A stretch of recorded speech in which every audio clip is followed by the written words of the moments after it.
you'll notice that all the orchid societies are having their spring shows. Good to go. It's always fun to talk about orchids, especially as an engineer. In my regular life is rather grayscale, as they say, black and white. Orchids are nothing but color. And my focus on these talks, as Debbie can tell you, she attended the talk on Phalaenopsis that I gave to the Huntington Garden Club, is usually all about growing them indoors because they're tropicals, okay? But today, since you're master gardeners, I'll throw out a few tidbits of information on what we call hardy orchids, which are those that will grow in this USDA hardiness grow zone. And I sort of challenge you to add that to your palette of plants you would add to your garden. So when someone says orchids, what's the first thing that comes to your mind? And this kind of takes you on a time trip back to the 60s and the 70s, proms and graduations, because we all had corsages. You saw them at weddings, and you got one for your mom on Mother's Day, right? For me, it was kind of Corvex. So I got the little small one for my mom, but that was a Cymbidium. I wish I knew more about them then. The other thing is wherever you go nowadays, you see them in table centerpieces. If you go to a hotel, especially in Florida, you'll see them in the foyer. And you obviously see them even around here in Flea and Farmers Market. I hate to tell you this, but the Williamsburg Farmers Market used to be attended by John Sikorsky out of Smithfield Orchids. And John's health and his wife's health prevent him from doing that. I don't know what he plans to do. He's still in business and he's still selling orchids, but it's basically online. The other thing you can do is go to big box stores. So, can I move this image? Big box stores and grocery stores. No, this, it's in the way. Oh, I'll minimize it. Yeah, thank you. Big box stores and grocery stores. Any Kroger, any Harris Teeter, any Food Lion, you're gonna walk in there, you're gonna find Phalaenopsis. Sometimes you find other stuff too, but mostly Phalaenopsis. Then the other thing, which you most people don't think about, is cooking. I've noticed now that restaurants tend to garnish dishes with dendrobium flowers. And of course, we'll talk about this shortly, vanilla, which is a very popular orchid, hard to grow. It's not in my collection. But for me, when someone says orchids, first thing that comes to mind is I really need a greenhouse. Because I'm what they call a windowsill grower. Basically, search the house for all these little micro environments. In Cincinnati, before I moved here, like Debbie said, I had 450 plants. I had about 6 places in throughout my house where I grew plants, from the basement to the upstairs, depending on the light source and the humidity. So obviously plants needing higher humidity were growing down in the basement.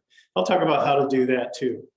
I now have a 25 by 10 foot sunroom, which is not quite a greenhouse, but has all the elements to control light, air movement, temperature, except for humidity. And I'll talk to you today how to deal with it. So I'm sort of emphasizing or encouraging you, if you like orchids, to give it a shot, grow 1 or 2 inside. You'd be surprised how easy it is. I'm not gonna say it's absolutely easy. If you looked at my little container of ID tags from dead plants, you'd go, what? And that happens, okay. So corsages. Here's the Cymbidium on the right, as I mentioned. They're a smaller flower, but they're still very nice and presentable. The reason why I believe they move towards Cymbidiums, they're not as gaudy as the Cattleyas like you see on the right. This is Brazolalia Cattleya Sengyan Ruby. And it's an awarded plant. The natural spread on that is about 6 to 8 inches. So it's big and gaudy. Let me tell you one piece of advice, and I've told that to the people that come up here. The little white flower, see if I can pull this back here for the Zoom people. What whacking plants, and I've done a lot of that too. So this white plant you see here is a Cattleya. It's very similar to the big one on the screen here. It's called Friendly Third. Third Friendly, I can never remember. It's still a little bit dyslexic at my age. But I'll give you one piece of advice. If you go to a show, you're in a store, you're in a nursery, and you see one of these, smell them. Make sure you take a sniff, because they are the most fragrant flowers in all of the sweetest fragrant flowers in all of the orchid genera that you can find. On the other hand, and I didn't throw any slides in here to warn you, bulbophyllums can be the opposite. So bulbophyllums in nature attract a pollinator that's typically a carrion fly. So they produce an odor similar to dead meat or defecate. So people have actually stopped driving when they take these to the show to move the plant from the back seat to the trunk. It smells so bad. Centerpieces and decorations, you typically see Phalaenopsis, like you see in the upper left. This is also called the moth orchid. The reason why is the predominant one you see in shows and in presentations are white, and they look like moths because they're white, and they're trying to attract a moth pollinator that comes out at night. So that's the reason for the white. They're not all white, and as Debbie can attest from the presentation I gave, it's almost unbelievable the color spectrum that you can get in Phalaenopsis and literally all the different orchid genera. Upper right is a dendrobium. I'm showing you these because these are all things that you can grow. You can grow easily. You can also kill them easily, but don't want to emphasize that. And then cymbidiums, when you see these, you don't realize you're looking at orchids because they're usually tucked away back because they're so big. So the plant itself, the leaves get to be about the standard cymbidium, about 3 feet long. And the flower spikes come up and they're about 3 or 4 feet. And then they'll have a little flower like you see on the right there, but there'll be lots of them on a stalk. When I say little, I'm talking 3 to 4 inches natural spread. So if you go to a flea market or a farmer's market around here, this is typically what you're going to see. Upper left, once again, is another Cattleya. In the middle upper is a Phalaenopsis. Upper right is a slipper orchid, which in this case is a Paphiopedilum, and I'll talk a little bit about those in upcoming slides because one of the cousins is a Cypripedium, or the lady slippers as we know them from North America, which you can grow around here. Lower left is a Vanda, which is a very demanding plant, but easier to grow around here than Cincinnati because, you know, I've gone from growing zone 6 to 8 now. So to me, that says there's more sunlight. And these are very demanding of high sunlight, higher temperatures, and higher humidities. Dendrobium in the lower middle. This specifically a nobile type of dendrobium, which I'll talk more about. And then lower right is an Oncidium, all different genera in this case, all require different growing environments. Okay, but you can do it. You can typically grow these in the home. I was really happy to move here. I've never been able to keep a Vanda alive in my collection back in Cincinnati. And I noticed everyone in both the orchid societies I belong to, which is Tidewater, I'm represented today, and the Peninsula Orchid Society, which is in Hampton. Everybody seems to have Vandas in their collections. And I bought one from Orchid Classics, which is a grower in Norfolk. And I actually got it to live, and then I got it to bloom. So like, this is the year I should buy a lottery ticket too, based on that. All right, big box and grocery stores, you're gonna find lots and lots of Phalaenopsis. 2 things to point out. There's no such thing as a blue Phalaenopsis. So this will probably ruin your day, but if you see these in the grocery store, they actually inject dye into the ovary to turn them blue. If you buy this plant, keep it alive, and rebloom it, it's gonna be a white Phalaenopsis the next time it blooms. And there's some other that you see, they dye it green. and some other colors. The other thing to point out, you see this a lot too, because the little tag says just add ice. All right. My message to you is don't just add ice. If I threw a map up of the world showing the equator, and you see where all these species come from that are used to hybridize these plants, there's no ice. Thank you. So you probably heard that before. I would get it. Yeah. So don't just add ice, please. These are tropical plants.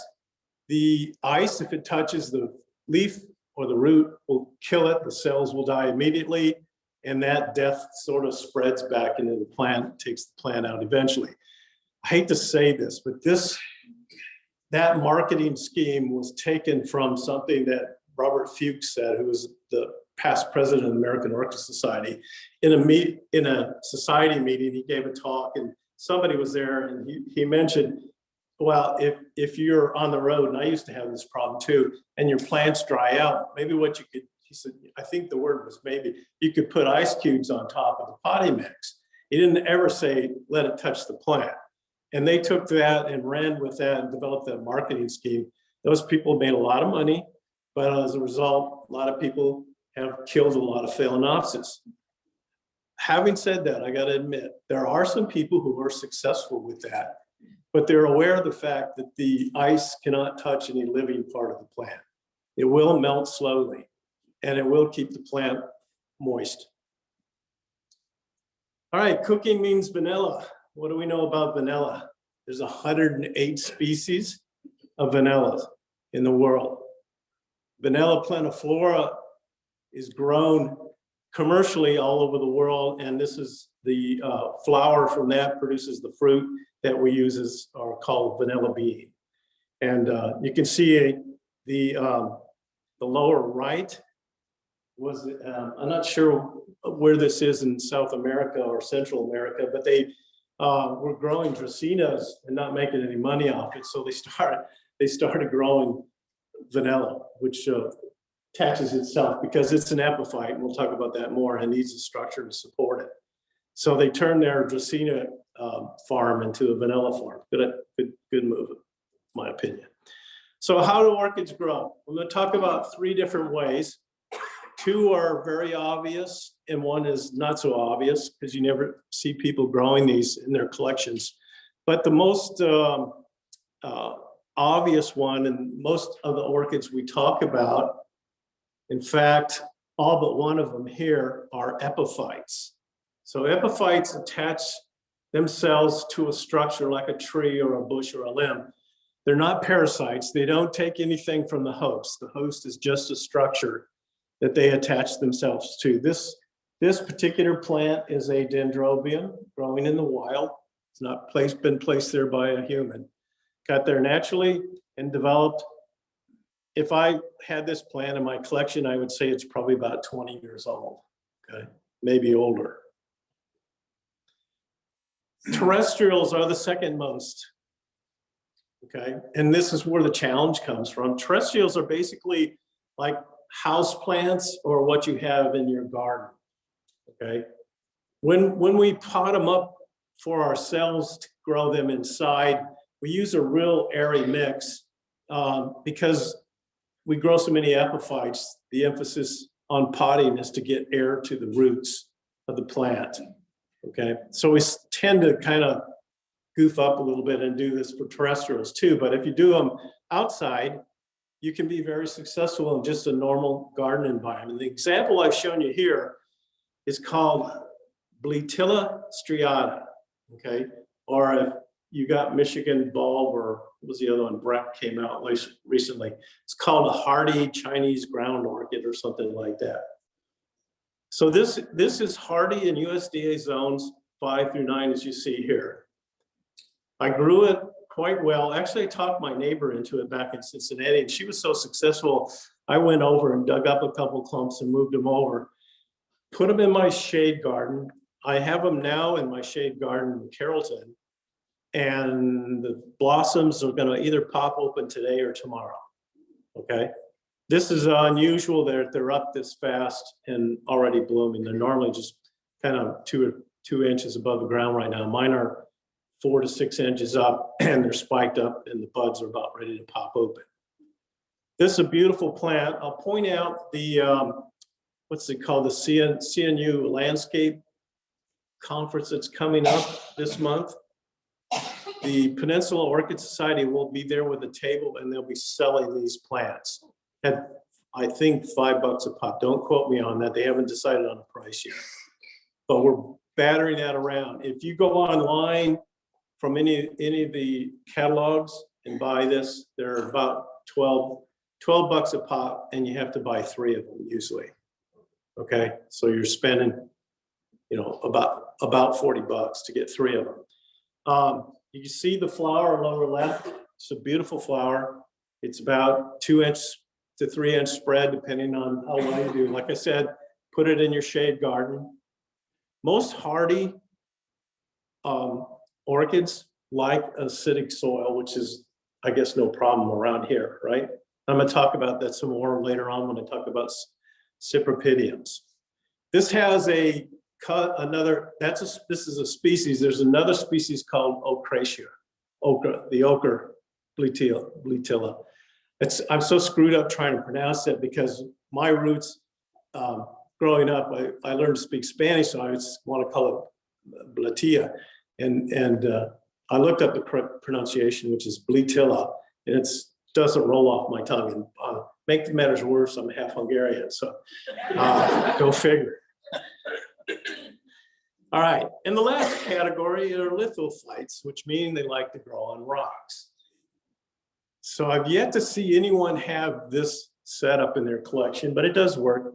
This is another type of dendrobium shown here growing in the wild. They say, and I can only tell you this from reading, they need that lime or whatever the rock provides, and there's usually like a layer of moss, and it's wet.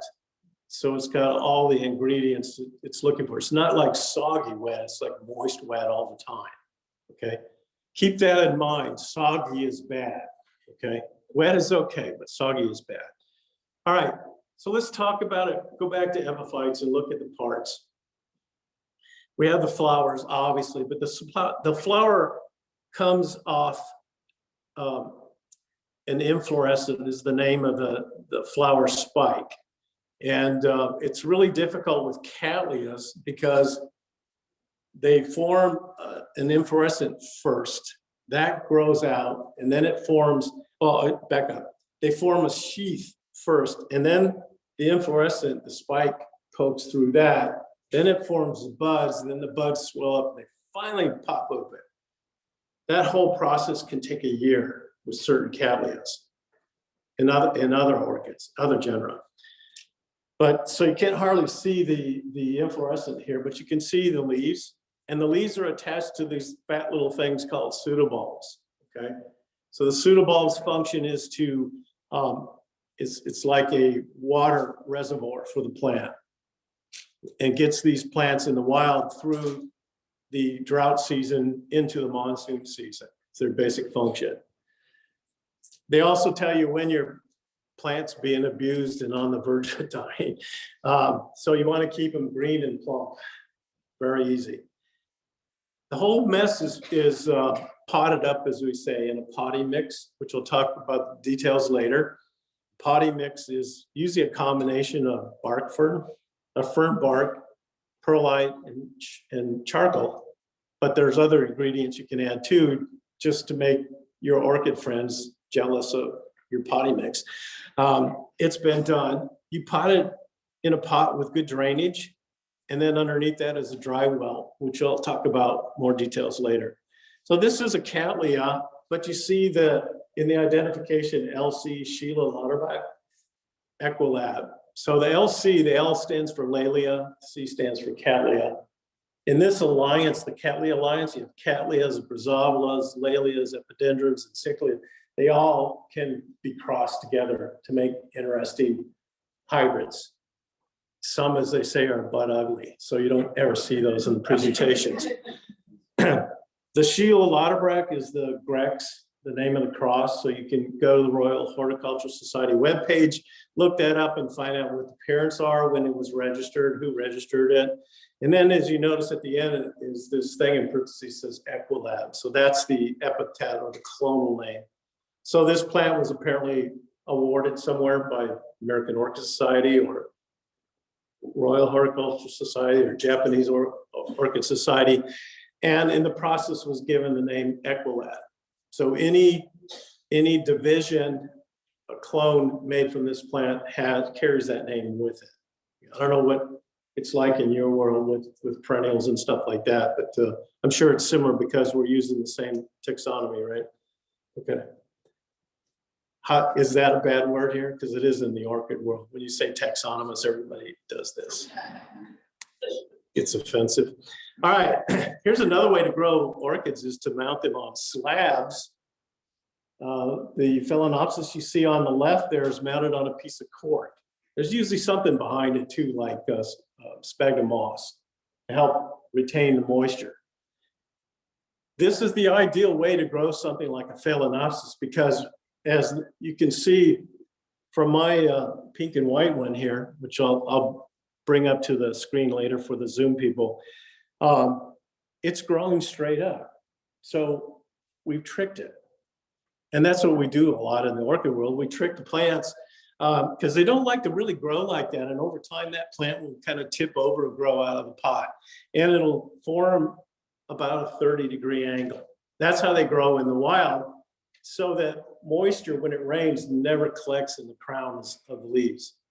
Because that's the worst thing that can happen to any orchid is you trap the water, the pathogens in the air find the water, and they start breeding, and then they form a fungus or bacterial infection, and it sort of kills the plant backwards.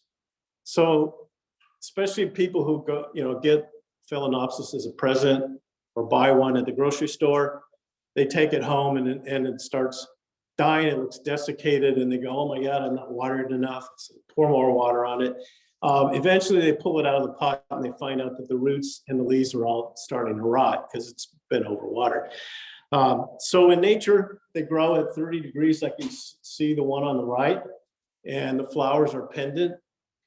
Very nice presentations. Some people do this. If you mount an orchid, you can grow these. Just keep in mind, you're gonna probably be misting them every day because this dries out really quick, okay? Because the environment you're in is gonna have air movement and light and heat that's gonna want to evaporate moisture.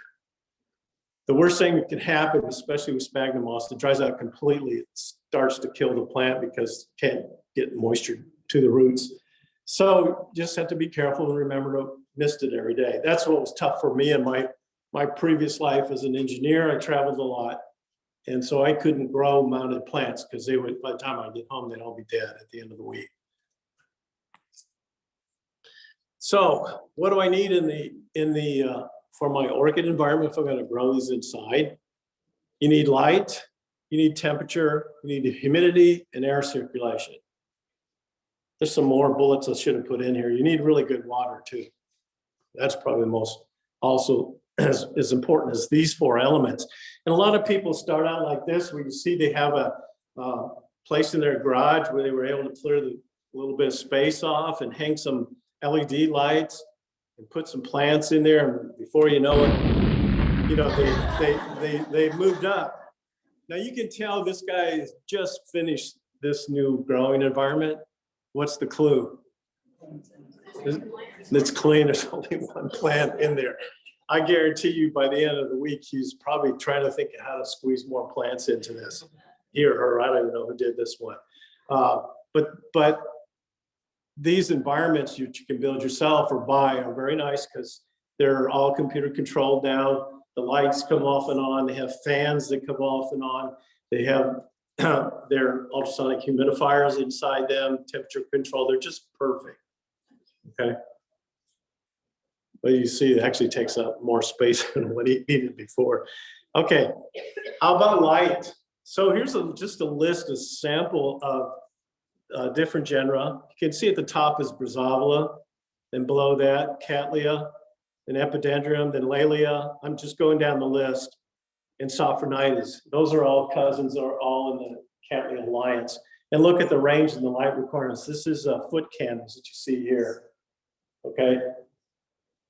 So how do you relate to this? Some of this really highlight you can only simulate inside if you go to special lights, okay?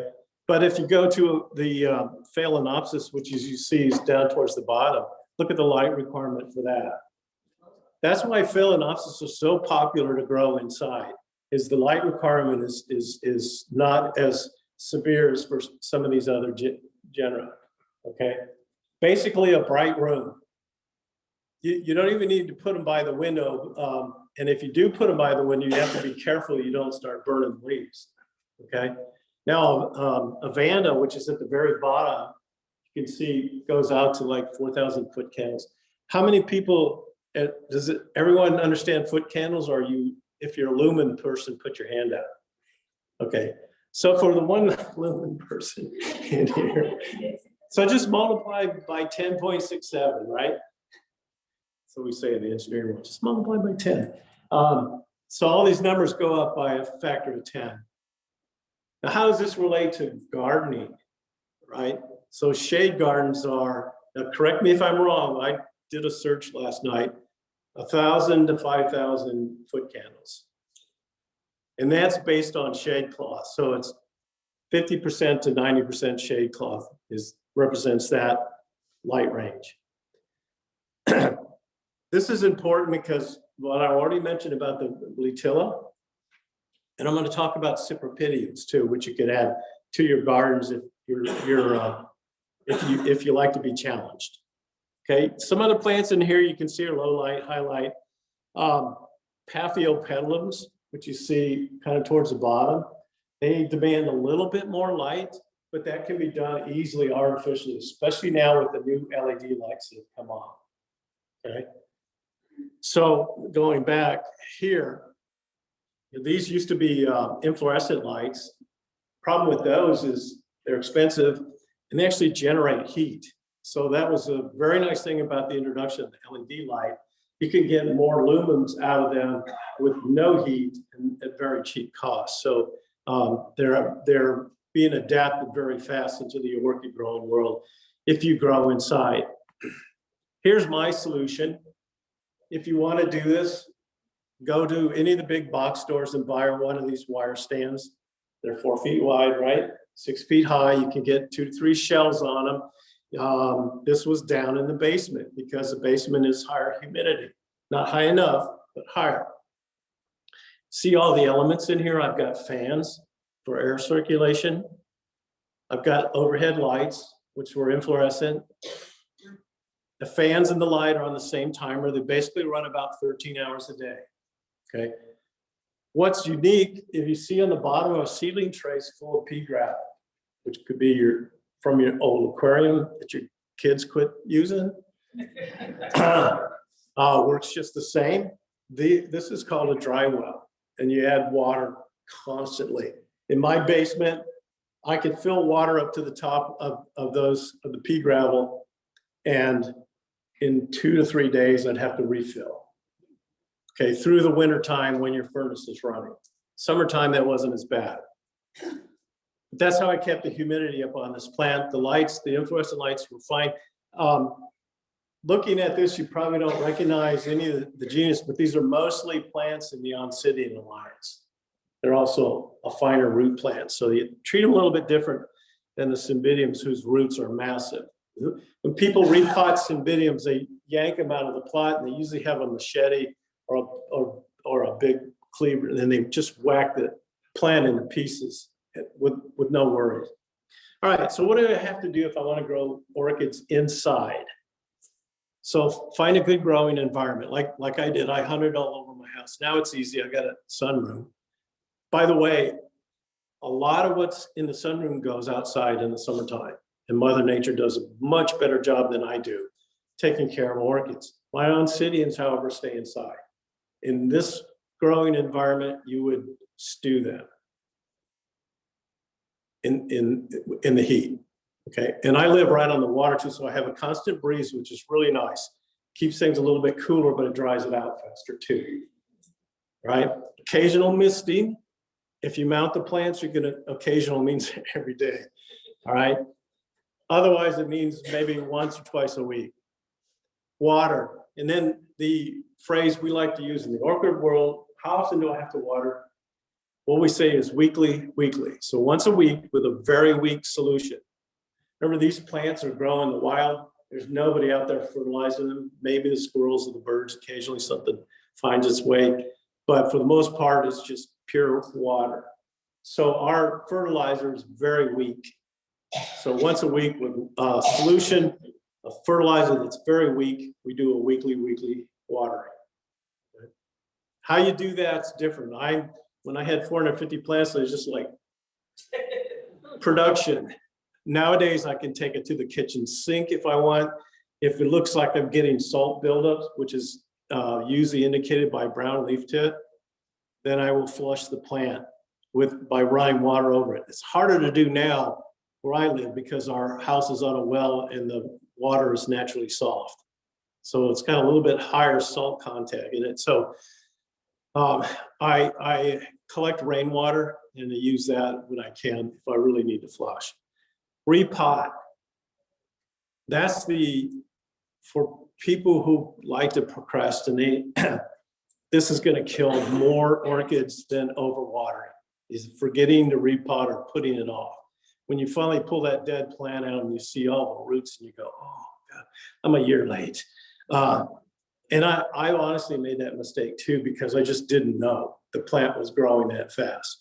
So you have to repot every 1 to 3 years, depending on the genus, okay?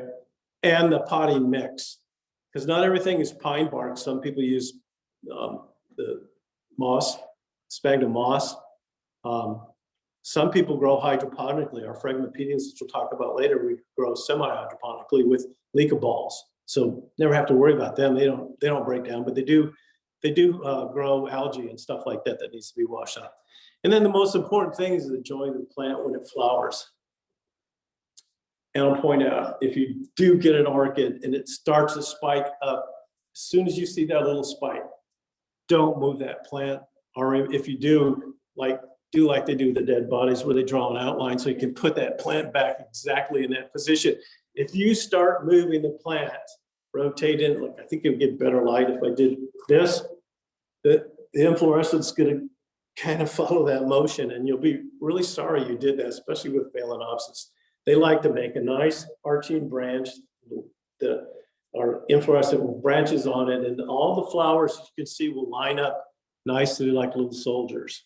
If you move the plant, you're messing with Mother Nature, and you're gonna pay for it. Those flowers will get all skewed and everything, as well as the inflorescent be corkscrew like. Okay, water collection. What are my choices? Well, this is my system back in Cincinnati. I'm more sophisticated now. I have an official rain barrel off of my rain gutter now in Carrollton, but I used to use this, that's actually 60% shade cloth umbrella. I'd love to find another one. And the rain would fall off into my buckets and I would collect that. And I would store about 40 gallons of rainwater. And I used with 450 plants, I used about 6 gallons a week just to water. So if I had to flush, that was probably more like 10 gallons a week. So rainwater is the best thing you can do.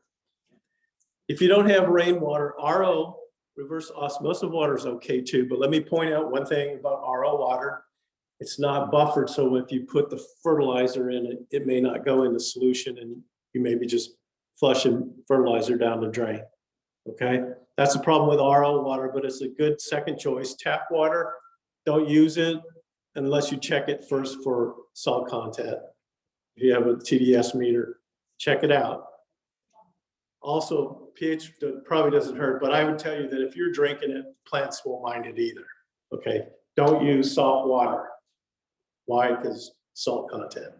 Salt's bad thing. Is there a question back here? I have a question. If you add fertilizer to your water, you said water weekly. Right. What kind of fertilizer do you use for that week? I use a product from Dynagrow. It's called Orchid Pro. And the NPK is like 765 or something like that. And it's a half a teaspoon per gallon.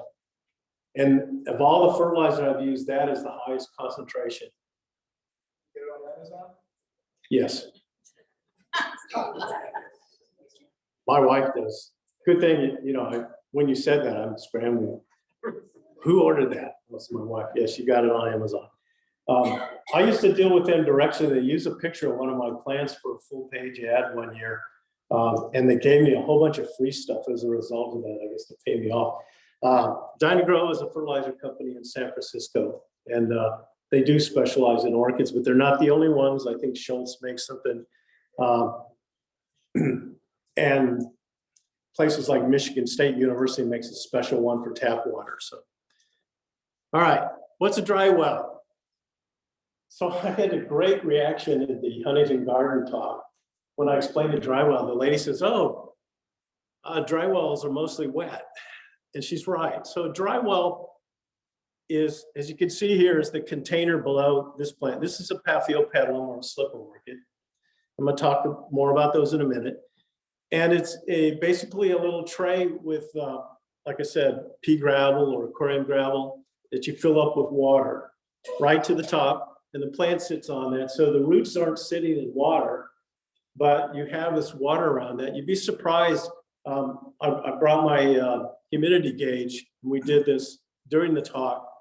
The ambient humidity in the room was about 35%, and I took a dry well, put some water in it, and put my little meter on it. It went up to about 80%, almost immediately. And I can tell you from experience, it stays that way for about two days. That reminded me of something I forgot to mention here. So the downside of dry wells, especially in a big case like this, is, what do you think it is? You notice anything strange in the background? Like the shower curtain? So when you're spraying misting plants and you got dry well behind you, you get that wet, and the dry wells will keep the humidity up. Over time, you can grow some really nice algae. Lesson learned. So like the lady said, dry wells are mostly wet. Well, they should be mostly wet because you're trying to keep the humidity up locally, and it does a good job. And it doesn't spread out like the whole room. I mean, it does have to permeate through the room, and you lose that humidity the further away you get from the plant, but at the plant, it keeps it up nice. Worth knowing. Potting mix.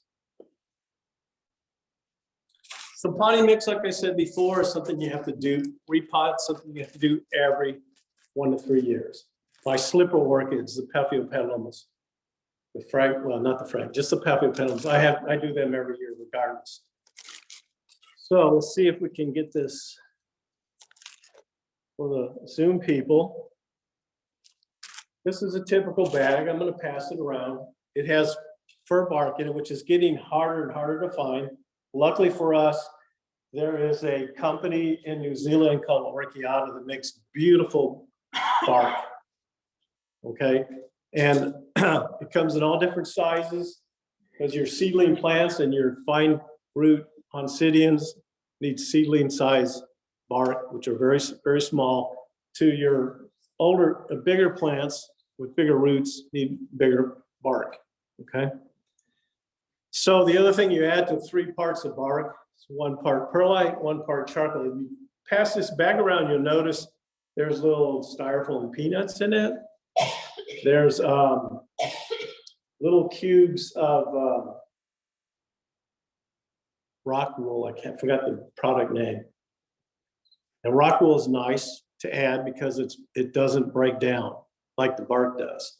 But it does, if it gets wet, it kind of clumps together and gets gooey after a while. So you have to replace it, but it lasts longer. The whole point of potting mix is to hold moisture in the container, the pot, and provide air to the roots at the same time. So the perlite does that by providing little pockets for the air. Charcoal does the same thing, and sometimes they say it even sweetens the water, okay? If you want to do this and you have a question, you're like, oh, what did he say about repotting? like I have a phalaenopsis at home. You're going to be doing this every, say, 2 to 3 years. Find the American Orchid Society webpage, and there'll be a section on culture sheets. The culture sheets will tell you about how to raise the plant. That same section, you'll find instructions on how to repot.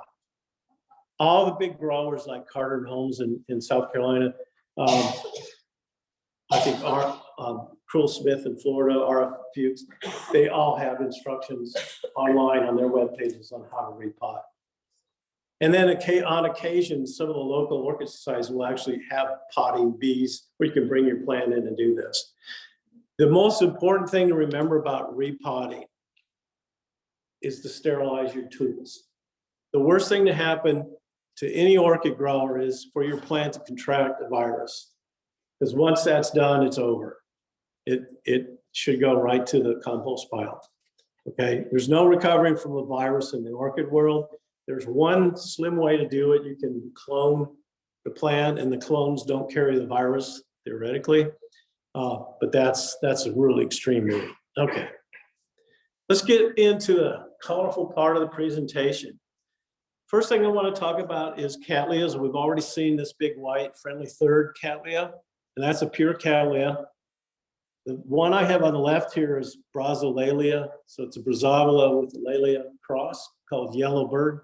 Very famous plant. Notice the lip on that. Okay, this trumpet-like lip is indicative of one of the parents, which is Brazovola and the Nodosa. You don't need to remember that, but if you ever see Nodosa, it looks like this, but the flowers are pure white, and the petals behind it are like a green, light fuchsia color. No, not fuchsia.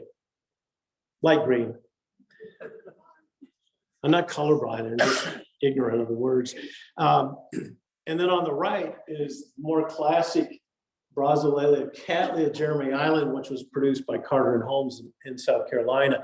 These are the big gaudy ones, but and they tend to be more fragrant as well. Okay.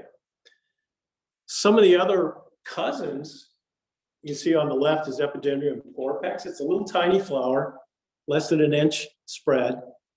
It likes to grow mounted, but when it blooms, if it's mounted, it's just profuse. It's covered in it. It looks like pepperoni pizza. This used to be called Epidendrum pepperonia too. Somebody didn't like the comparison to pizza, so the taxonomist changed the name to porpex. Then next to that is Brazolalia Cattleya Memoria Vitale, limelight. And notice the lip again. So you get to where you recognize these plants having Nodosa as a parent in their background. Okay.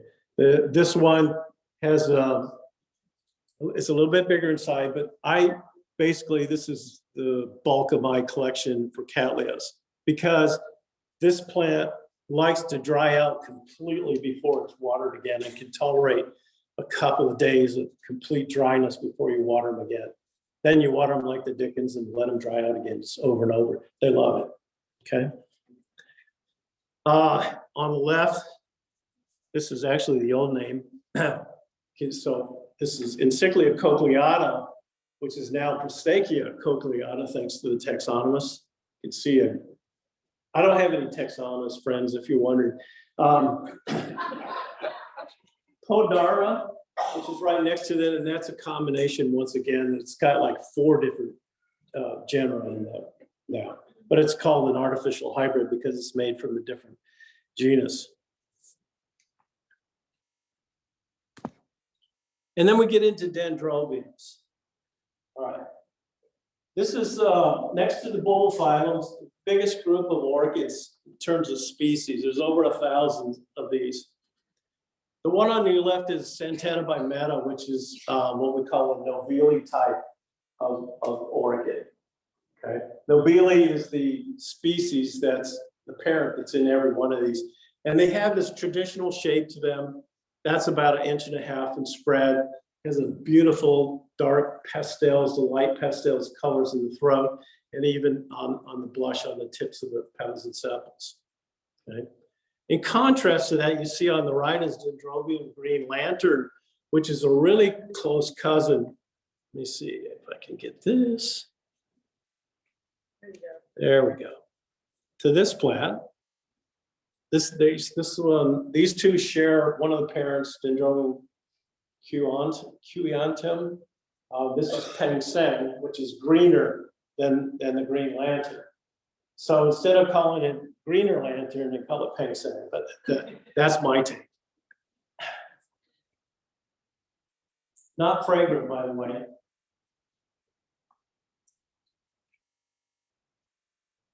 Here's another Super Ice by Superstar, which is still Nobili type, but it's getting over into the other group. And then White Romance, which you can see on the right.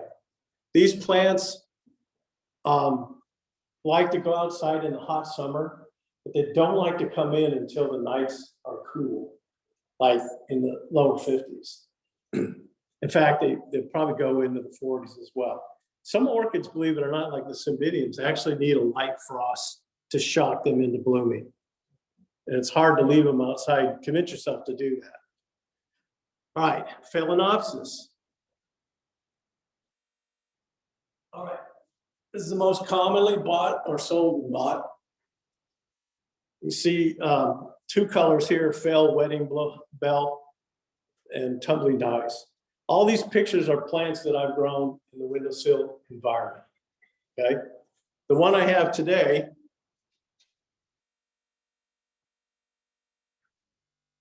there we go, is Phalaenopsis Hilo-Lip, which comes from Carter and Holmes as well.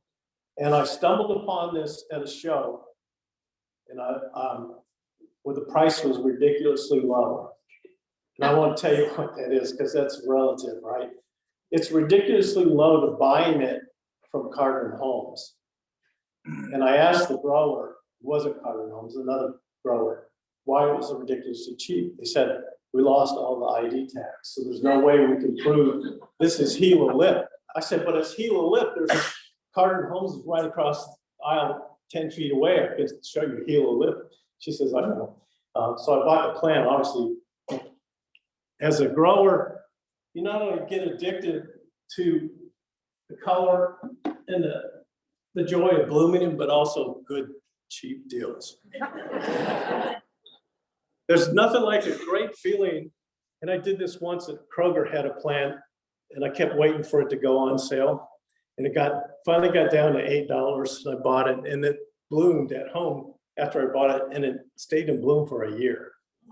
So what a deal. 365 divided by 8. That's like 40 bucks a day. Anyways, some other Phalaenopsis Sogo Smith, you see the little white center on it. It's probably related to Hilo-Lip. Xingfeng Savory Orange, which is a little teeny miniature. That's the other thing in orchids too. You can buy miniatures, very small plants, probably about 3 or 4 inches high. Compact plants, which get to be about a foot high, and then standard plants, which can be monsters. I'll show you a monster at the end. This one I got for my granddaughter. So my daughter was raising it in Smithfield. I bought this at Anderson's back when they used to have ID tags on their orchids, which I'm not very happy about the fact that they're flipping orchids now. They don't have ID tags anymore, so you don't know what the cross is. This produced lots of, it's pronounced keikis, but everyone calls them kikis, and we'll talk about those later. And Orchid Classics in Norfolk told me, instead of cutting the keikis off and repotting them into friends, bend the inflorescent over so that the keiki can grow into the same pot. And you have this huge plant after that. All right, Vandas. I didn't bring any Vandas because my one and only Vanda that bloomed quit blooming. It made it to the Virginia Orchid Show in Richmond a month ago. I was proud of that fact. It was also first bloom seedlings. These are not the most difficult orchids to grow, but they need high light, they need warm temperatures, they need high humidity, they need air movement. You see how they grow. The picture on the right shows a typical one. They're not potted up. The roots just spill out of the pot. And so these are typically getting listed every day, just like the mountain plants would. Okay, so there's a fair bit of maintenance associated with growing vandas, but they're beautiful. You see the colors here. You go to a show, especially, did anyone go to the Virginia Orchid Show a month ago in Richmond? Nobody? Oh, wow. Okay, so that's the big show around here for all the orchid societies. And it's at the Littner Botanical Garden back in the conservatory greenhouse. So just keep that in mind for April next year. All right, now we get into slipper orchids. And slipper orchids, there are three different, well, there's more than three, but basically three you talk about. The first is Phragmipediums, which I've shown here. Now, Phragmipediums, these are all slipper orchids. You look at the lip, you see the pocket on the lip. That's what's unique to them, is that little pocket. They look like a slipper. And the name Paphiopedilum, which I'll show you next, comes from the Greek word meaning slipper. See the color range and the petals shapes on these are just beautiful. These can be grown semi-hydroponically, which is really nice because then you're not repotting every 3 to 5 years. You maybe flush out the algae and that's about it. Those come from South America. From the Eastern Hemisphere, we have Paphiopedilums, and that's what I brought today. This little guy is Drewii. It's a species. Species are a little bit harder to grow. And they're not as showy because they tend to be on the small side. It's the hybrids that are humongous. The one you see upper left is Keys Heel, which comes from Oregon, from a grower there. And it's what we call a bulldog path because if you make a fist, it's bigger than your fist, okay? Same thing with the Newberry J Dream, which came from Carter Home. The Conchobolotulum, what you see below that is another species, but as a result, it's a smaller plant. Okay, then there's a one from Mexico called a Certifidican, Mexipedium Certifidican. It's funny, people who have actually grown these successfully and bloomed them have gotten them to do so because they forget about them. What does Certifidican mean? Dry, desert environment, right? So they go on the road, forget about it, come back and find the darn thing blooming. I haven't been able to bloom this 5 years. I went on the road for a week and a half, came back. Little tiny white thing, comes from Mexico, from Oaxaca. Not easy to grow. I did grow one successfully. Now, here's the challenge. Next to that, you see a big old Cypripedium, what we call lady slippers, right? In North America, pink and the yellow. The pink one is a Aculi. The yellow one is most often seen as Parviflorum. And the one from the north, with the northern yellow lady slippers, called Parviflorum variety pubescent. The one from the south, the southern yellow lady slippers, is Parviflorum variety parviflorum. We do this any later in the morning, I wouldn't be able to pronounce that. I need another cup of coffee. This, let me warn you, so this is my next experiment in the shade garden. I believe you can grow these here too, but not the northern one. When you look them up, it says the hardening zone is 2 to 9. Depends on your source. You check a lot of places, you'll see it's 2 to 6 for the northern one. The southern one might go 2 to 9. The southern one's smaller, and the sepals and petals that you see there are not as big and dominant. But these are nice because if you get them to grow, you can get them to colonize, and they just form a big bunch that gets bigger every year. Is it anyone growing these in their garden or have grown? How difficult was it? Well, we'll see. Last year, they're coming up already. Okay. That's the problem with these now is just finding a source to buy them. Where'd you get yours? Locally? Online, yeah. So most of the growers are up north, like Minnesota and places like that. Okay. And there was a place in Ohio, Robert's Flower Supply, and they're going out of business. So be careful, you know, You can actually probably buy these in China easier than you can get them here. But if you grow them, you're gonna need dappled light. So it means shade garden. Are yours in the shade? Yeah, shade garden. The soil needs to be acidic, which pine needles tends to take care of. We're talking a pH about 4.5. You didn't check that. It probably is naturally. Like I said, everything around here is acidic anyways outside because of the fact that you got pine needles everywhere. It has to be good drainage. So it can't be like a bog where water stands. And you might be watering these most often. They are finicky, but it can be done. Now we get into the Oncidians. So there's two plants up here in the Oncidian alliance. Well, I'll start with this one first. I'll start with the other one first.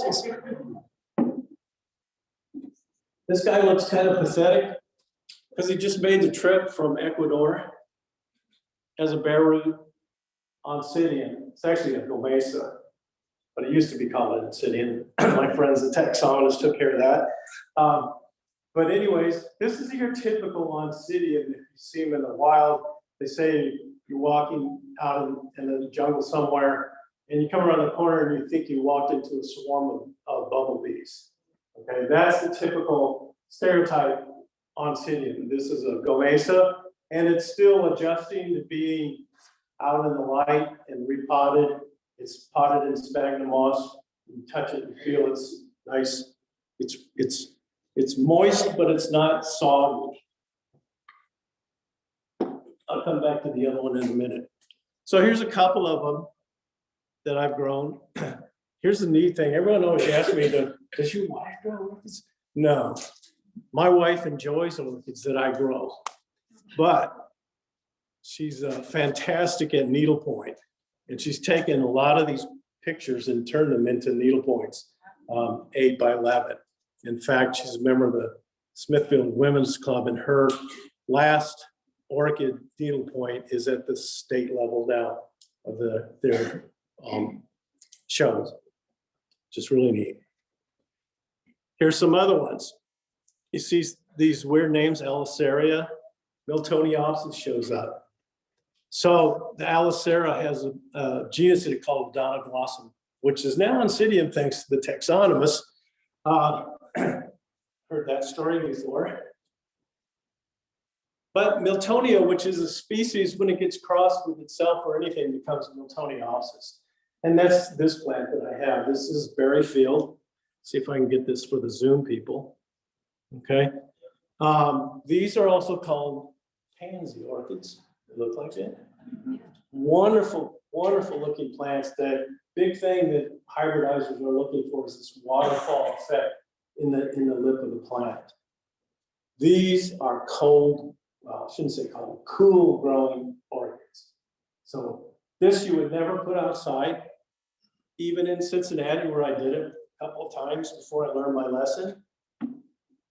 They literally get stewed, temperatures over 80. And growers will tell you, yeah, we put those in a room where we had this big air conditioner, and we actually redirected the air conditioner right onto the plants. It was blowing cold air constantly under these plants, and they responded with these beautiful flowers like you see here. The Lilium Nakamoto, you see the waterfalls are really dark in this example. Here's some other ones, Brasidians. So the Brassia, and you might have seen this, are the spider orchids. Have these really nice spider-like flowers. This one is Brasidian, so it's Oncidian Brassia cross. Nittany gold, so it comes, somebody at Penn State made this, or made it for somebody at Penn State. The one you see on the right is what they call a butterfly orchid, and Psychopsis. Okay, and I grew this plant and bloomed it. It came from a Taiwanese grower, Tianchen, and sent the photo to Dynagrow. And they liked it so much they put it in a full page ad, and that's when they sent me back all the fertilizer and stuff for free. And so I'm sold customer. I still use all their stuff. It works. The fertilizer mixes well with rainwater. I'm happy. Catasetums and their cousins. All right, now we're getting into the deciduous orchids. There's some that die back in the fall because in nature, they go into a drought. They lose their leaf and then all that's left is that little fat pseudobulb holding what little moisture it can, okay? But in the spring, when the monsoons are about to come, they start to grow and they put out these fantastic flowers. The one you see on the left is Christine Chowning that I purchased in Cincinnati. Christine Chowning, I was about to go into the judging program and she would have been my mentor. Beautiful plant, extremely wild looking. The spread on that lip is 3 inches, okay? The neat thing about catasetums and their cousins, they like to shoot pollen. If you brush up against this, you would walk away with a little pollen sacs, and some of them actually shoot them out to hit the pollinator to carry them and actually knock the pollinator over in cases. Signoches, which is another one, Wine Delight, which I've grown. Cloacia Grace Dunn, and then, so these are all in that Catasetum alliance. And then Fred Clarkiera. So Fred Clark is the grower out on the West Coast near Poway, California. And he developed a hybrid genus that was named after him, Fred Clark. And this is Turning Point. You can see it by the waxiness, thick nature of the flower. This is a tetraploid, okay? Which is the direction a lot of hybridizers go in. Beautiful flowers. A lot of times they can't reproduce. And then some weird stuff. So this is actually one of my favorites, habanerias or habanerias, however you want to say this. These are little plants that are deciduous, die completely back. You think you kill them, and then in the spring, they just out of nowhere pop up and start growing and produce these beautiful flowers that look like the little cut paper dolls, okay? And that's Eric Michaeli, which is a friend of mine in Indianapolis. Below that is Rhodokyla, and then above to the right, which is can be crossed with these two, is Medusa, which is probably one of the most unusual looking orchids you've ever seen, okay? In my move, I've lost every single one of these except the Medusa. There's Mayfly, and then, which is a lot of crosses are being made by a couple of hybridizers in the United States and Rigney area. And then, so everybody reacts the same way to this slide. There is this genus called Dracula, and this is Delstromii. I actually grew it. This is, in my opinion, the hardest orchid to grow. So if you buy this, you have to be really dedicated. The roots need to stay cool and moist. Actually, one of the growers invented this little ceramic tube, unglazed, that you could fill with water, mount the plant on that, and then blow air on it. So the evaporation would keep it cool. That's extreme. You have to go get this plant to grow and bloom. On the left is a sort of podium, which looks kind of innocent, unless you saw this in person. So this thing in bloom is in a 12-inch pot, and sitting on the floor, the top of the bloom is between 5 and 6 feet high. So this is one of the monsters I had to leave back in Cincinnati. It just wouldn't fit in a cargo van, but I gave it to a good grower. You see the flower in the upper left-hand corner? It's just the size of a quarter, but they're all over the place. All right, a couple other ones. Spethoglottis, that's another deciduous one. And then my one and only Cymbidium that I've been able to keep alive over this year, the Saragine Ice Cascade, which produces these nice pendant flowers and blooms regularly in the spring. It's just now finishing blooming, otherwise I would have brought it with me. All right, the dark side of orchids. Dealing with pests. We have a lot to deal with. The bulk of the problems we have are with scale and mealybugs. You get a real dry environment, spider mites maybe. Whiteflies occasionally show up, but the scale and the mealybug are the big things for us.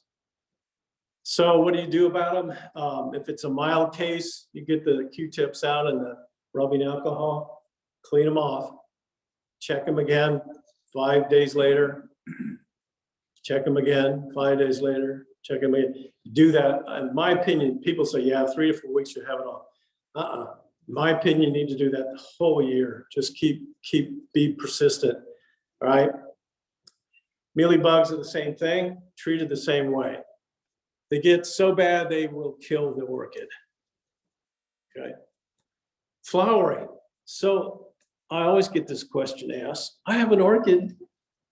I can keep it alive, but I can't get it to bloom. What do? Move it 2 inches. You'd be surprised how many people have done that with success. Just change. So change is the key word.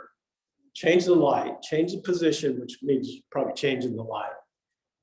Changing the light's usually the biggest thing. When people say their plants don't bloom, it's because they probably don't have them in strong enough light. And so the experts, the people I've learned from, will always tell you, learn to read your orchid. So you're looking at the color of the leaves. See how light green these are? There's nothing dark green in here. That's because they're all getting good light. On a Phalaenopsis, that leaf will actually start to turn sort of maroon on the edges as the light gets stronger. And that's a good piece of information that tells you don't push your luck anymore with that plant. Because the next thing you'll start seeing is little brown spots that look like somebody put a cigarette out, leaf burn. So yes, ma'am. So is there an average time that your it stops flowering? Prune that off, and then what's the average amount of time before it starts to bloom again? Okay. It all depends on the genus, right? So we take. Could you repeat that? Oh, so the question is, what's the average time before the plant starts to bloom again, and what do I do after it's done blooming, right? We got that right? Okay. So what do I do after it's done blooming? On all but Phalaenopsis, all the other genus, I will actually cut the inflorescent, the flower spike, with sterilized scissors, because the plant will continue to put in, effort and energy into maintaining that spike, even though it's not going to do anything but die back and turn brown anyway. So I just cut it off. In Phalaenopsis, it's a different story because the inflorescent in a Phalaenopsis can rebloom. And usually if you go to the tip of the inflorescent and work back 3 nodes, as they say, you can actually see them. People will cut off there and then hope the plant will rebloom. And you can do that over and over and over again.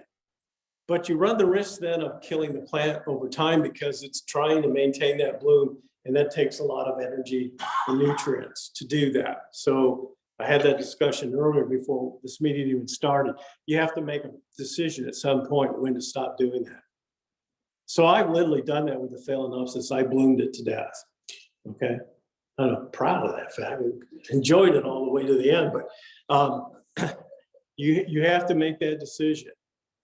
Now, in the case of Phalaenopsis, the other thing, and Dendrobium, what might happen is the keiki will form, which I'm going to talk about in a minute, okay? All right, so change is the big thing. Like for Phalaenopsis and especially Dendrobium, the diurnal temperature change, the difference between the low temperature at night and the warm temperature during the day. Needs to get down to 50 degrees at night for 2 weeks. That's for Phalaenopsis, okay? For the nobile type of Dendrobiums, you can probably go longer and get down into the 40s. For Cymbidiums, you actually want it to get down and have a light frost before you bring it in. Okay, light, change your light. That's what I say. Most often, somebody moves a plant 2 inches closer to the window and it blooms. Okay, or like in the case of the Expedium certificate, you just go away for a week and a half and come back because it dried out. It knows it's in the desert. It's okay to bloom. And then the one thing to remember most of all is the plants don't read users' manuals. They're on their own. They bloom when they want to sometimes. The professional growers of Phalaenopsis actually have controlled environments and where they can bring the plant down to get it to form the inflorescence. They know how long it takes the inflorescence to grow and bloom. And so they have a constant supply of Phalaenopsis throughout the year. Now, I don't know the other genus, how you can do that, but Phalaenopsis is probably the most produced commercially. I can tell you this, you can pick any genus, and if you buy enough plants, which probably be around 8 to 12, you could literally have one in bloom year round. When I had 450 plants, I had at least 8 new plants every month blooming. It's a numbers game. Now that I have 80, actually I'm up to 90, I think. Count these still. I'm up to 90 now. So my numbers are really going up. All right. Like I said, plants don't read the user's manual, so don't expect them to behave perfectly. All right, here's what we're talking about. Everyone pronounces this Kiki, but if you run this on native Hawaiian, they'll tell you, no, it's Keiki or Keiki. Oh, how'd you say it? Keiki. Yeah. It's actually 3 syllables, right? Keiki. So Phalaenopsis and Dendrobium like to do this. And they will either form the Keiki off the inflorescent, or it will come from the bases and known as a basal Keiki. Keiki. Now, why is it doing this? Some people say the plant knows it's about to die and it's trying to reproduce itself.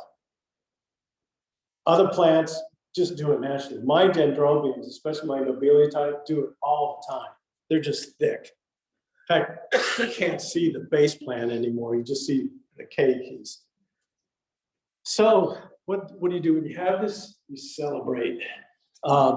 Because if the plant is healthy, the keiki will develop roots, as you can see here, which means that it's becoming mature enough to actually harvest and repot if you want. So when those roots, that's the rule of thumb, when they get to be 2 inches long, you can cut the keiki off and repot it. And that actually increases your friendship base, because now you have more orchids to trade with other orchid growers. But as I said earlier, what I tend to do now is, you see in the upper right, that inflorescent, you can actually bend it over and get that keiki to pot itself in the same plot with the mother plant. And over time, if you do this with phales that do this a lot, you get this monster plant with lots and lots of inflorescence on them. Okay, a Phalaenopsis may produce 1 inflorescent with branches like the one here, but there's some, if you do this, you're gonna have multiple inflorescence and multiple flowers all at the same time. All right, what can I see and buy more flowers? Well, we obviously mentioned the grocery stores. As I said, I've seen them Kroger, Harris Teeter, Food Lion. I don't know where else around here. Trader Joe's, yeah, good one. So there's a lot of places. Now, here's my take on those. Those are mostly Phalaenopsis, although Trader Joe's tends to have other genera, right? Look, if you see an identification tag in the plant, like every one of these has an ID tag on them, I would be more inclined to buy it. If it doesn't, it's a clone, and they're basically flipping plants. And clones are fine, but the people who produce them are doing it in a real low quality environment. And the chance of them being virus is much higher, which means you're taking the risk of bringing it home. And if you have a collection of 450 orchids, you know how much sleep you lose worrying about that. So you don't want to take that risk, but you can buy some nice ones at the grocery store. You can find them at hardware stores, big box stores, essentially Lowe's, Home Depot, that type of a store. Department stores, even Target used to carry orchids. In fact, a real famous grower back in Indiana bought one and took it to AOS judging, got it awarded. So it's got national recognition. Garden stores, I mentioned Anderson earlier. I haven't been to any of the other ones around here, but these, I went to Sandy's in Mechanicsville, and that's where I bought my Blitilla. I don't know where you would buy cypripediums around here. As you mentioned, you go online, it's your best bet. Local growers in Norfolk is Orchid Classic. John Sikorsky, I mentioned from Smithfield, who used to come to the Williamsburg Farmers Market. He's still selling online. You got the Chadwick's up in Enrico, which they're famous for their cattleyas, and some other growers around here. I just haven't lived here long enough to find them all out. And then, of course, as I mentioned earlier, go to a Ribbon Judge AOS show. So I actually just got back. Last weekend was the one in Asheville, North Carolina, the Asheville Orchid Festival, hosted by the Western North Carolina Orchid Society. Fantastic show. Unfortunately, if you don't have an AOS membership or a membership to that Arboretum, it's $20 just to get in, park your car, and then another $5 per adult going in. It was worth it though. Now, you notice here to the right, that is an orchid display. That's typically what you're going to see in a Ribbon Judge show. So Ribbon Judge shows will host, the host society will invite other societies. They'll typically have between 4 and 6 total societies there. Each one has their own display. They're at a minimum 5 square feet, 25 square feet, 5 by 5 foot, and maximum is unlimited. So you can have monsters. The Western North Carolina Orchid Society actually reproduced a train car, cut in half, decorated both sides, had a couple hundred plants in their display. Okay. So if you can find out, and that's the hardest thing too, really, because orchid societies don't know how to market themselves. Thank you very much. I want to mention one thing.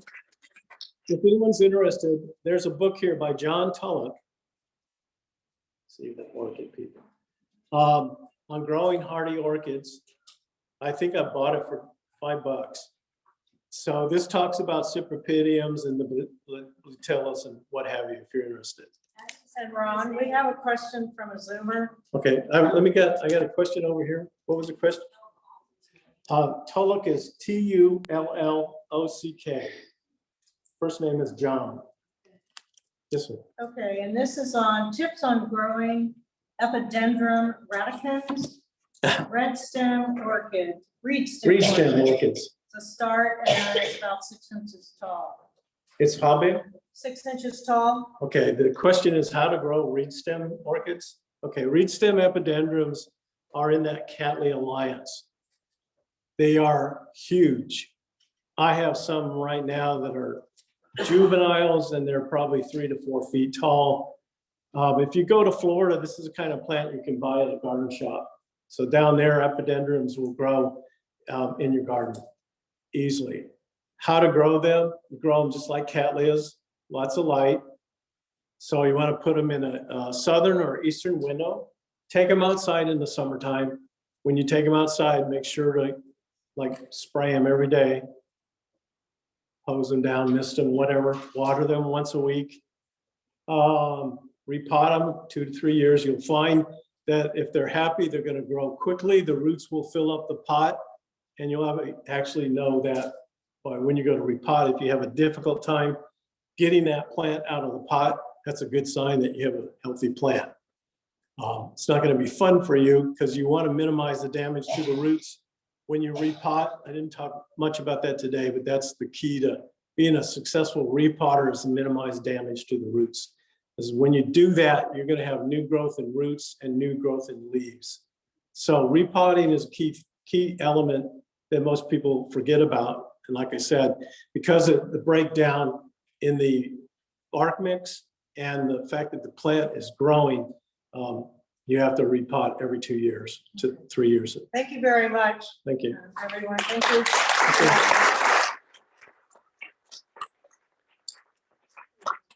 To address the meeting, would you please come over on this side on the front so we don't spend a lot of time walking back and forth? I'm still going to try to get you out of here by 11 o'clock, but I'll need your help to do that.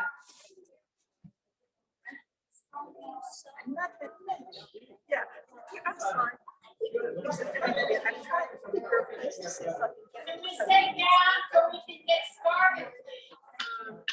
Maybe you could ask Bill to Probably. What time? All right, thank you again, Dr. Miller, for that fascinating presentation on orchids. I expect that many of us are now thinking about how we can add to or start our own orchid collections. The first order of business for the business meeting is the approval of the minutes of the March meeting prepared by Dot Finnegan. She sent those minutes out as amended yesterday. Does anybody have any further amendments, corrections, or comments on the minutes from last month's meeting? All right, do I have a motion to approve the minutes as amended? Sherry and Jeff second. Okay, any objection to approving the minutes as amended? Hearing none, the minutes are approved. I don't see Forrest this morning, so we will not have an update from VCE. Next on the agenda is the treasurer's report. Linda Nielsen, our treasurer.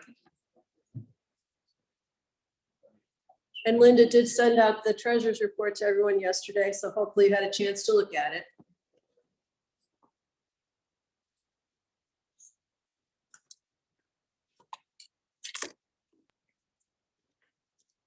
All we have to do is find it.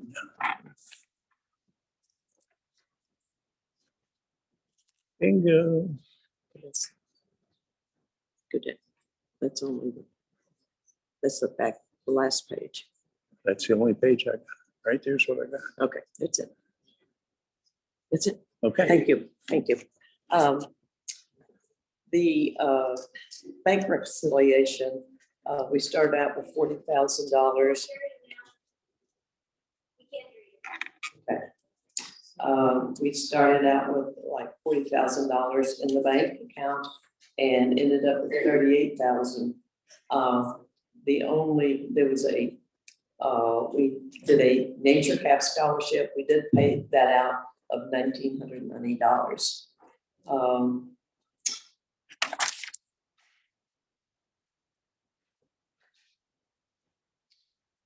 We increased the capital reserve by $920.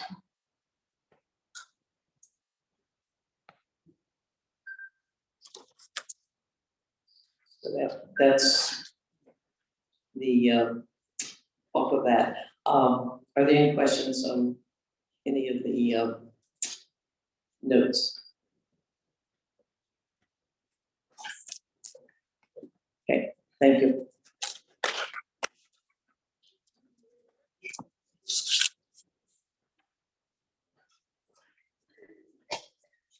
Thank you, Linda. Next on the agenda is our Vice President of Administration, Christine Mason. Do you have anything for us, I Christine? don't, I'm golden. Thank you. All right. That's what I like to hear. Everything is in order, so let's moving right along. Next on the agenda is Debbie Sinith, Vice President of Internal Education. Debbie, have you want to tell us about a couple of things?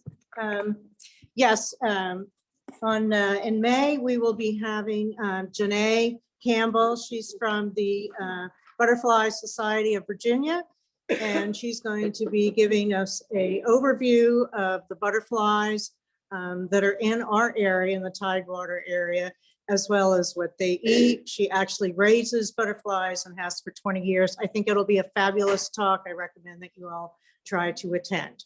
The other thing I wanted to mention, there are labels from the plant sale that we were able to run through last night. They're out on the table as you come in the door. If you have some, you should look and see. We'll probably run another batch in about a week. That's all I have unless other questions. Okay, thank you.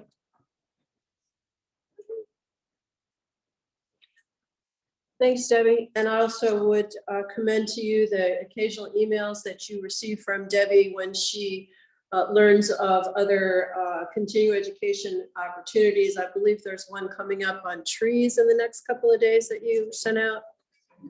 So keep an eye out for those because there's lots of other interesting presentations that are being given by other Master Gardener associations and other groups in the area. Many of them are online on Zoom, so it's easy to get your continuing education hours. Okay, next up would be Elizabeth Myers, who told me when we talked the other day that she has nothing. Is that still true? Yes, Madam President, I yield my time Oh. to the gentleman chairing the plant sale. Okay, so we will have a plant sale update from Gary Streb, who promises me he will stand here at the podium so the Zoom attendees can see and hear him. And then we'll hear briefly from Patsy McGrady. Can you believe it's only a month away? Just about a month. Happens to coincide with the coronation of Charles III, but hopefully you'll find this more important than sitting in front of your TV watching this. Our last push, green thumb items. Well, we have a team, a committee that is in charge of accepting, collecting, and getting these items to the plant sale. See Elizabeth Myers or Christine Mason, Terry McClellan, Linda Becker. Wave your hands, people. Yep. Any one of these team members will be able to assist you with your donation in that regards. Sign Up Genius. If you haven't yet told us what you would like to do and when you would like to do it, please do so. Dot Finnegan, if you have any questions about how to get in it, or do you need the link resent, just get in touch with Dot. As I understand it, we have about 60% of the slots filled. It's going to be hard on those 60% if the other 40% aren't filled. So we're looking for full participation, and we appreciate your help with this. Debbie already mentioned plant labels. All of the early birds got their plant labels already. They're all set, ready to go. Well, there are a whole lot of the rest of us who haven't. So make it easier on Dave Banks. Get that plant list into him as soon as you can. We don't want all of these coming in at the last minute. And last thing, I've got a lot of pots up here. I brought these for you guys, not just as a display. If anybody needs any pots, these are certainly available to take home right now. Or if you wanted to follow me over to Maddie's garden, I can give you a couple thousand more if you need those. It's getting time that we should start thinking about potting up the last minute things, so they're going to be well established a month ahead rather than the day before. Any questions, problems, comments anybody has about the plant sale that I can help? Gary, Yes, ma'am. the instructions for how to do the plant labels are up on Better Impact. Is that correct? Yes, yes, they are. If you want to know how to do the plant labels, Better Impact under, or no, it's on the website, isn't it? No, it's on Better Impact under news. And it lists Right there. all of the information, and then at the bottom, it shows you what the pot sizes mean, so you can translate that into the system. Okay, I also found it on the website under members only. correct. Yeah, that's where I went. On the website, members only, the very last item was plant labels, unless Dave moved it. Still there? Still there? Okay, no excuses, 2 places to find plant label information. Gary, I'll send out another email for Sign Up Genius in case before this late. Okay, if you didn't hear that, Dot will send another email blast out to everyone with the Sign Up Genius information. So we know when to expect you and all ready to go. Any further questions? Get growing. One more question. Oh, Are the interns allowed to do more than just one shift at the plant sale? Sure. yes. We are, okay. We'll take you anytime, any place, whatever needs to be done. And don't be surprised if you sign up for one and we make you do 3. Yes, Dad. Gary, we need cards. Oh, that's it. We only have 4 garden cards signed up so far, so please, we need some garden cards. Okay, for those who didn't hear that, customers will buy more. If they have a cart, they can just fill it up and go to the cashier.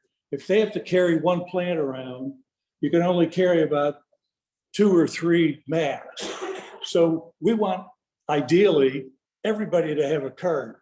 So if you could, when you come, bring your little garden cart, wheelbarrow, whatever you have that we can drag around so plant people can buy dozens of plants rather than just singletons. Thanks.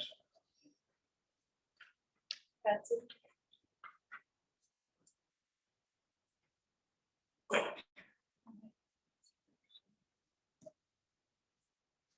Well, I just wanted to make a comment related to what Gary said. I was very impressed and surprised how very easy it is to use the plant tag software. So if anybody is hesitant because they haven't used it before, which I tend to be hesitant about using anything I haven't used before, I always expect disaster.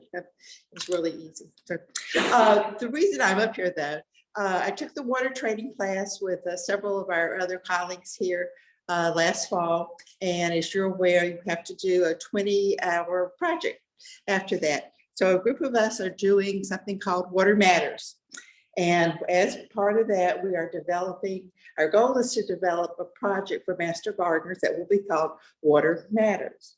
And we're at the point now where we're ready to do what we consider beta testing, which is we would like to do an assessment of some master gardener yards or perhaps your neighbors or friends who have water issues. They help us test out our procedures and see if we have enough know-how to start doing this. So if you have a yard you'd like to volunteer, please give me an email would be great, or a call. I'm on the roster, of course, Patsy McGrady. I also want to mention our other colleagues who are part of this. Mary Grogan, raise your hand. Jenny Crawford, who I don't think is here. Oh, you are here. I didn't recognize you with the mask. Also Camille Fisher and Carol Blatt. So we're looking forward to getting this in the field with this, and we hope it'll turn out to be a good project for master gardeners, and it'll fit in with landscape love, turf love, and tree call. Thank you.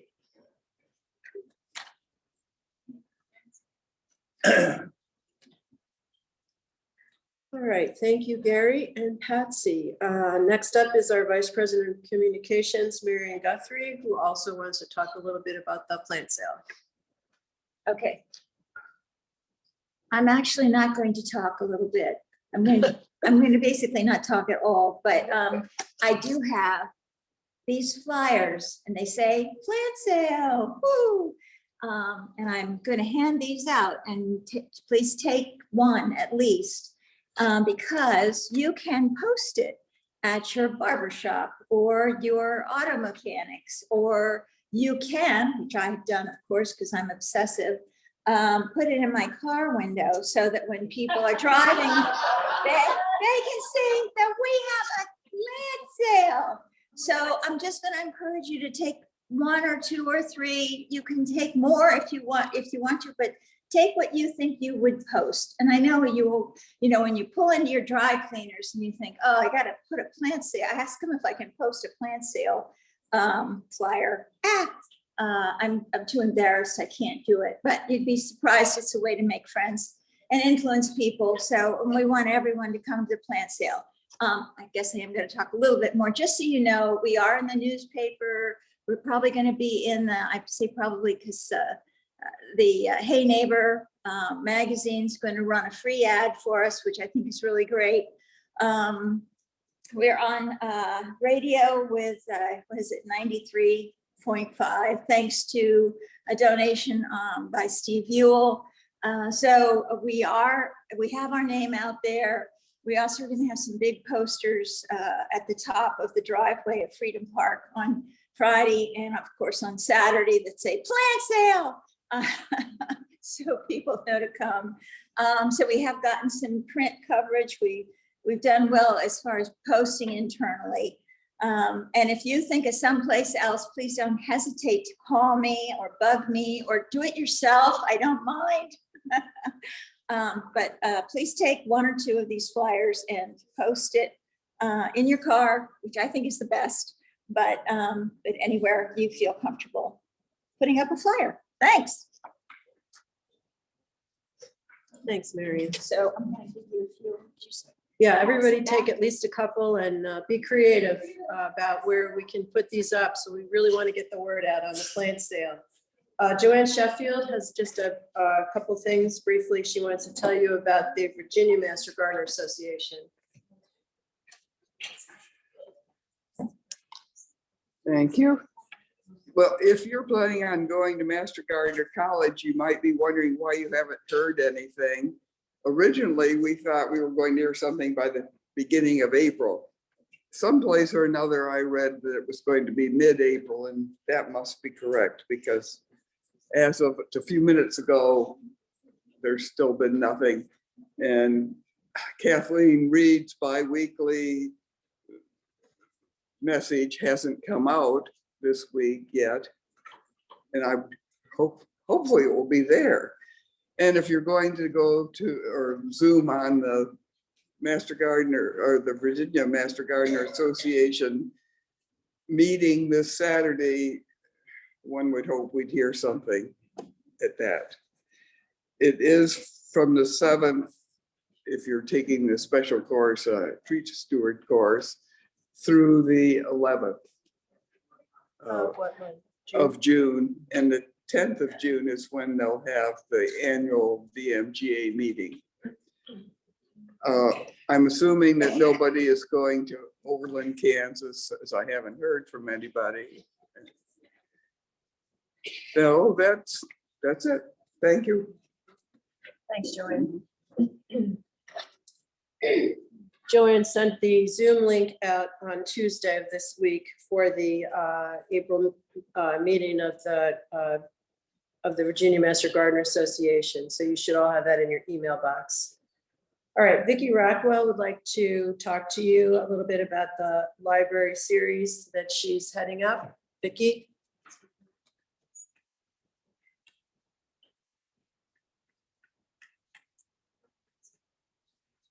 Hi, just to let you know, this Saturday at 10:15, Harriet Parsons is going to make a presentation on tomatoes, the good, the bad, the ugly, and hopefully how to get tomatoes to grow in your garden.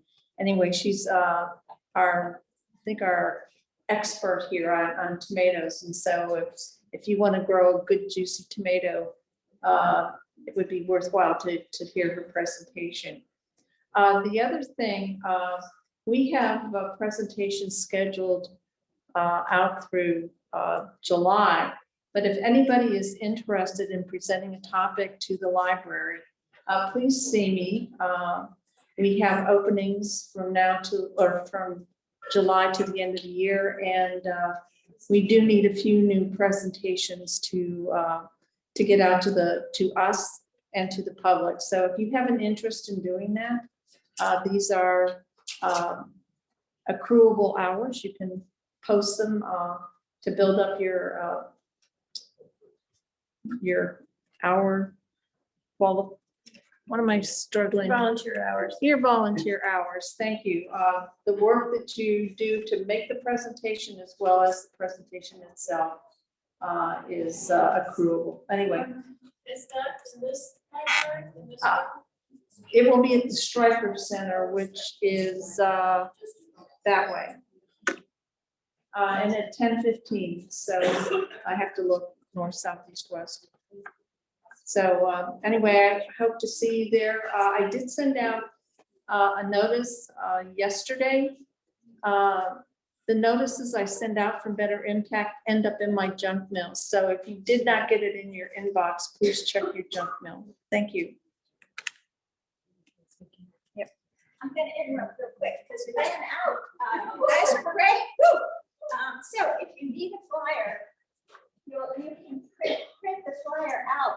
It's posted on our website. Marion, CWMG. Oh, sorry. the Zoom people can't hear I you. know Zoom can't hear.